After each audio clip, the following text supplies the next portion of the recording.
ขับไรเดอร์อยู่ดีๆจะรับอาหารแต่เป็นผู้ประสบภัยซะงั้น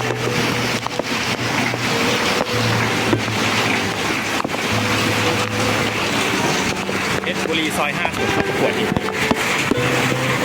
เพื่อลูกค้าเราทำได้